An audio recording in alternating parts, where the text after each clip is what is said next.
আমি জানি না আর কিভাবে চাইলে তোমাকে পেতাম। আমি তো আমার সাধ্য মতো তোমাকে চাইলাম, খোদার কাছে চাইলাম তোমাকে মোনাজাতে দুহাত তুলে। তোমারও চাওয়া উচিত ছিল। কিভাবে পাবো তোমায় তুমি আমায় না চাইলে? আমার চাওয়াটা বেশি কিছু ছিল না, আমার চাওয়াটা ছিল খুবই সামান্য। চেয়েছিলাম এই জীবনের পথে তোমার হাত ধরেই হাঁটবো।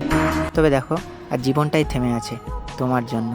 এ দু চোখে আগে ছিল প্রেম আর ভালোবাসা, তবে এখন শুধু দুঃখ আর হতাশা। আমার পুরো পৃথিবী উল্টে গেছিল যখন এ দু চোখ তোমার পাশে অন্য কাউকে দেখেছিল। তুমি কথা দিয়ে কথা রাখলে না, ছেড়ে যাবে না বলেও তুমি আমার হয়ে থাকলে না। তাই আমিও কথা দিয়ে কথা রাখিনি, তোমাকে ছাড়া বাঁচবো না বলেছিলাম। তবে দেখো, আমি আজও মরিনি। বাঁচা মারা রবের হাতে, তাই হয়তো রবের ইচ্ছাতেই এখনও বেঁচে আছি এই পৃথিবীতে। এত কিছুর পরেও যে রব আমাকে বাঁচিয়ে রাখলো, শুধুমাত্র তিনিই জানেন আমি কিভাবে বেঁচে আছি। আজ আমি সবার চোখের আড়ালে চোখের পানি মুছি, সবাইকে দেখায় সুস্থতা আর মুখে মুচকি হাসি।